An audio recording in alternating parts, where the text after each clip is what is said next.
Question number 29।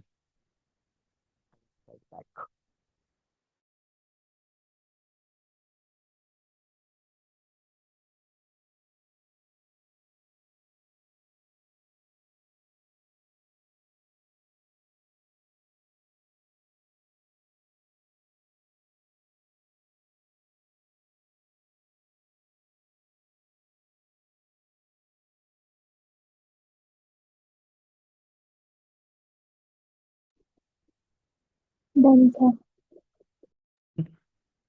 चलो, compute कर पाओगे? कंप्यूट करके बताओ कितना आ रहा है।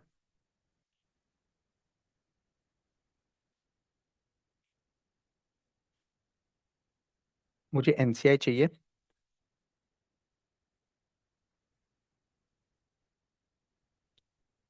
एनसीआई दोनों मेथड से, एक प्रोपोर्शनेट और एक फेयर वैल्यू।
बताओ कितना आंसर आ रहा है।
कितना आ रहा है भूमि?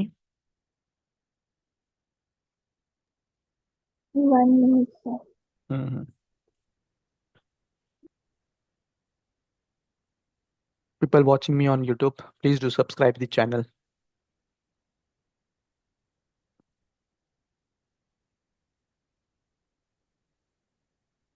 मार्केटिंग सीखना पड़ेगा यार।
प्रोपोर्शनल मेथड में आ रहा है 40 करोड़। हम्म। प्रोपोर्शनल मेथड में आ रहा है 48 करोड़। 48 आ रहा है। कैसा? और फेयर वैल्यू? अच्छा, तो मेरा फिर देखो ये net assets of carrying amount है। सॉरी, ये carrying amount of naturals net asset is 1 crore, 120 crore है। तो हम आइडेंटिफाइबल नेट एसेट्स लेते हैं कोई भी चीज के लिए। कैरिंग अमाउंट नहीं लेते हैं, ये एक हिंट दे दिया मैंने। कैरिंग अमाउंट कभी नहीं लेते हैं।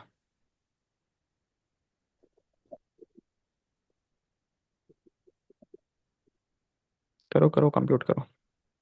लो, टाइम कितना चाहिए उतना।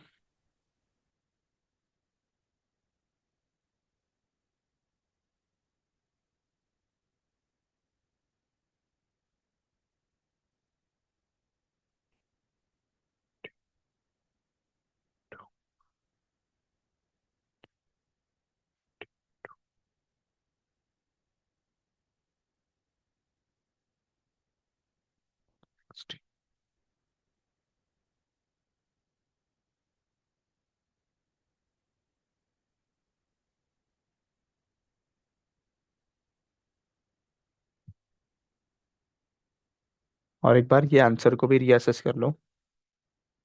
दिस वन, 48 वाला।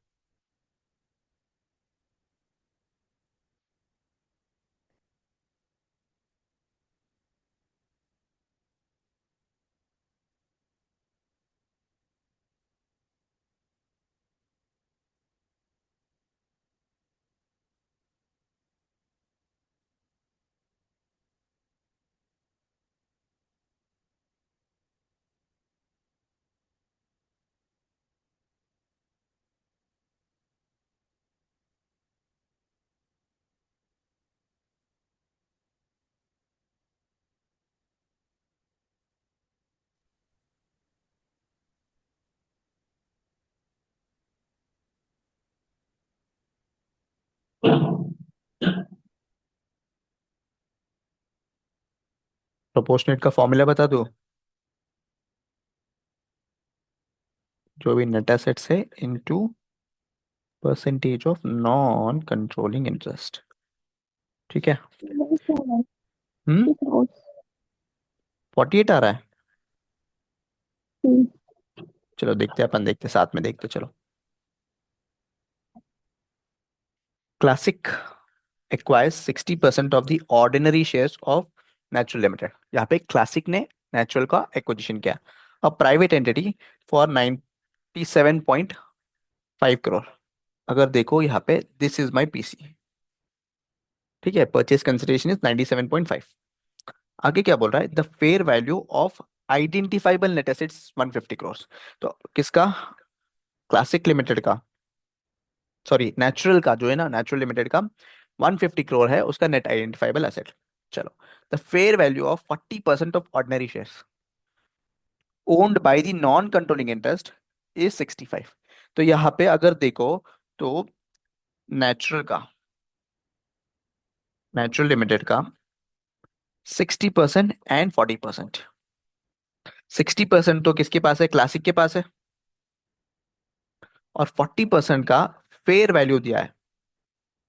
फेयर वैल्यू कितना दिया है? 65 करोड़ का। ठीक है। Carrying amount of the natural limited net assets is 20 crore. How will the non controlling interest be measured? अब यहाँ पे नॉन कंट्रोलिंग इंटरेस्ट कैसे मेजर करेंगे? आ जाओ। इलस्ट्रेशन नंबर 29 ना।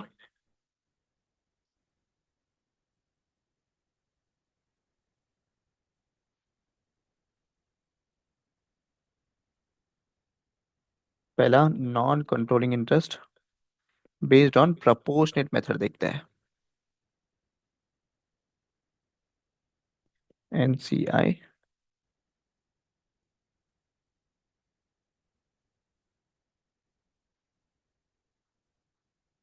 ठीक है। मेरे पास नेट एसेट्स है क्या? Into percentage of non controlling interest. Proportionate method से fair value of non controlling interest से कुछ लेना देना नहीं है। मेरे पास नेट एसेट से, यस, 150 करोड़ इंटू 40% मेरा नॉन कंट्रोलिंग इंटरेस्ट है। तो ये मल्टीप्लाई करो, कितना आता है आंसर बताओ। 15 4 जा 60, 60 crore. 60 करोड़। तो प्रोपोर्शनेट मेथड के थ्रू मेरा यहाँ पे 60 करोड़ आ रहा है एनसीआई। ठीक है। सेकंड, अगर मैं देखूँ तो फेयर वैल्यू मेथड से, राइट, यहाँ पे फेयर वैल्यू मेथड दिया है ऑलरेडी। कितना है फेयर वैल्यू मेथड का क्वेश्चन में? Six point 65. फाइव 65। बस हो गया। एक 65 है फेयर वैल्यू मेथड से, और 60 करोड़ नेट एसेट्स के थ्रू मैं मल्टीप्लाई कर दिया तो आ गया। अगर गुडविल निकालना हो तो गुडविल हम कैसे निकलेंगे वो देखेंगे। समझ में आ गया? 48 करोड़ कैसा आ रहा था तुम्हारा? नहीं, 120 से सेकंड मल्टीप्लाई। 60 आया. हम्म। सेकंड 60 आया था.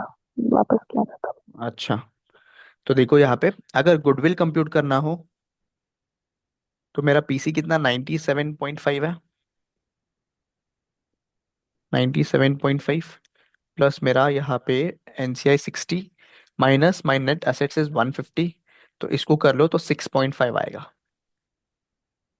ठीक है। फेयर वैल्यू मेथड से 65 था ना, तो देखो गुडविल कैसे कंप्यूट होगा। ₹97.5 प्लस ₹60, 60 नहीं 65 एनसीआई है, एंड 150 ये होगा। तो इसके केस में कितना आएगा देखो।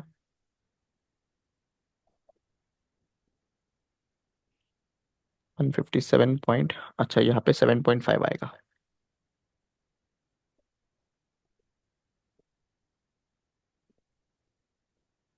ठीक है।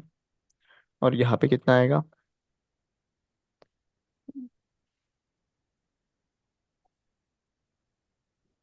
कंप्यूट करो। 97,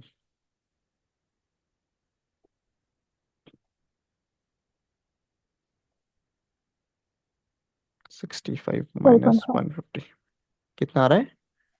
12.5। ये आ गया गुडविल। बस यहाँ पे एक्सप्लेनेशन दिया होगा, बड़े बड़ा एक्सप्लेनेशन। अच्छा, इन लोग जर्नल एंट्री भी किया ना, हम भी करेंगे जर्नल एंट्री।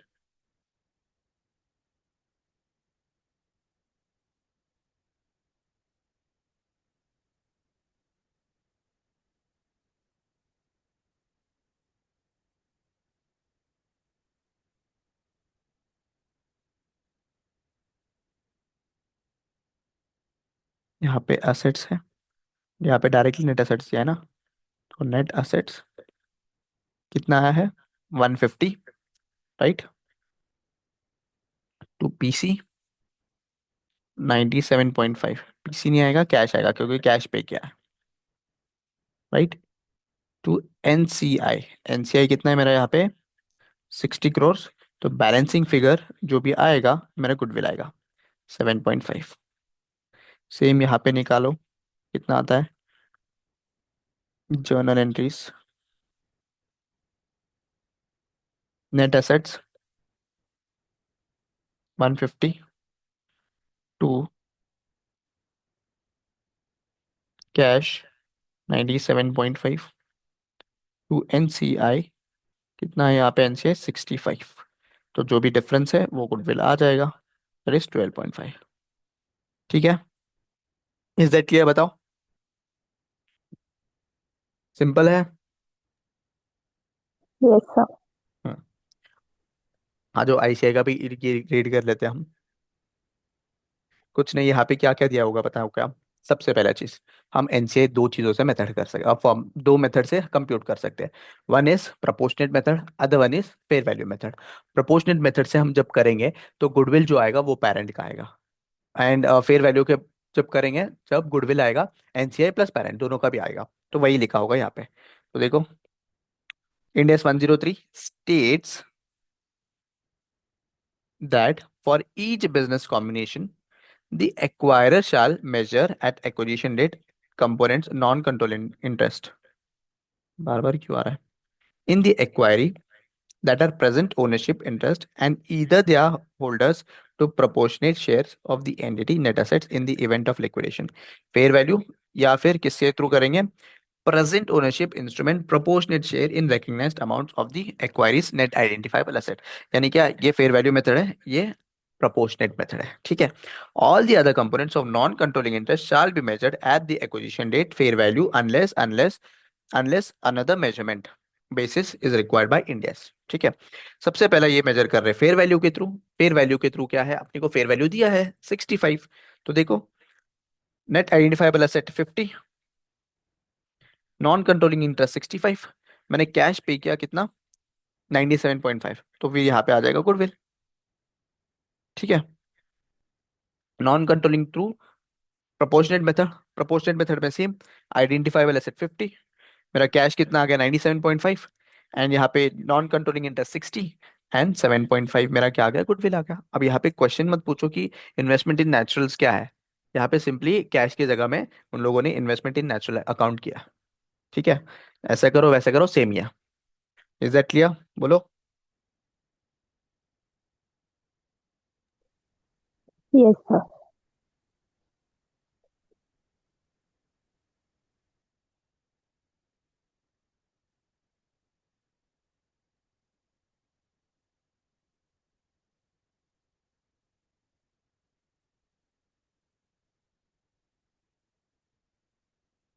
चलो, ये मेरा किस में है, टेस्ट या नॉलेज में।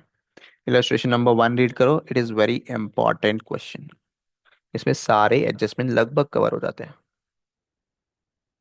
अच्छा, यहाँ पे कुछ प्रिंटिंग मिस्टेक है यार, ठीक है देखो एक बार क्वेश्चन देख लो।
Scroll down, sir.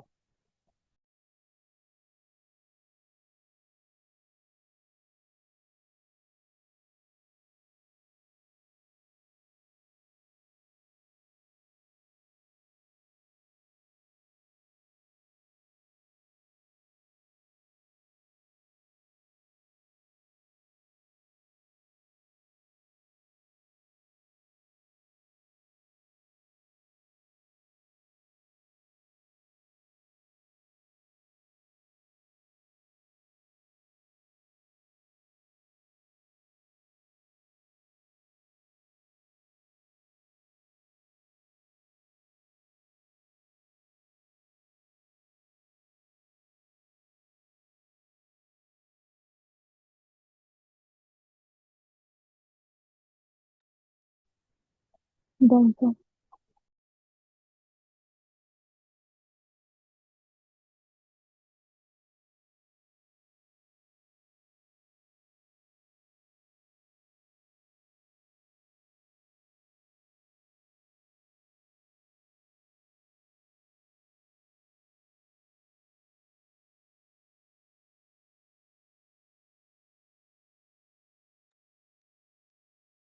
You said you're on mute. Sorry, मैं क्या बोल रहा था कि यहाँ पे जो है ना, ये equity, previously held equity interest, ये वाला पार्ट जो है ना हमारा पेंडिंग है। नेक्स्ट कंसेप्ट वही है। तो उसके पहले हम दूसरा क्वेश्चन देख लेते हैं। क्वेश्चन नंबर 4 देख लेते हैं, फिर उसके बाद एंड कर देते हैं। For a consideration of rupees 85 lakhs, company A acquired 90%। ए ने एक्वायर कर दिया बी में 90%। ठीक है। कितना कंसिडरेशन का? 85 crore। In a distress sale, company B did not have any instrument recognized in equity. ठीक है। The company appointed a registered valuer with whose assistance the company valued the fair value of NCI and the fair value of identifiable net assets as 15 crore and 100 crore respectively. Find the value at which NCI has to be shown in the financial statements. NCI कौन से value में दिखाएंगे? तो normally NCI हम दो value में दिखाते हैं ना। NCI जो है दो वैल्यू में दिखाते हैं। One is proportionate and one is fair value. अब यहाँ पे फेयर वैल्यू तो दे दिया है ऑलरेडी क्वेश्चन में। एनसीआई का जो फेयर वैल्यू है दैट इज 15 crore। बरोबर। मुझे बस प्रोपोर्शनेट का बताओ कितना आएगा। प्रोपोर्शनेट का कितना आएगा वो बताओ। 10 crore। 10 crore सिंपल है। कैसा? 100 crore is my net assets. Net assets का 100 crore इंटू 90% इक्विटी शेयर्स ए ने ले लिया, 10% नॉन कंट्रोलिंग है, तो 10%, तो ये आ जाएगा 10 crore। ठीक है। आज के लिए इतना काफी करते हैं। Thank you for watching this lecture and have a nice, sorry, good night.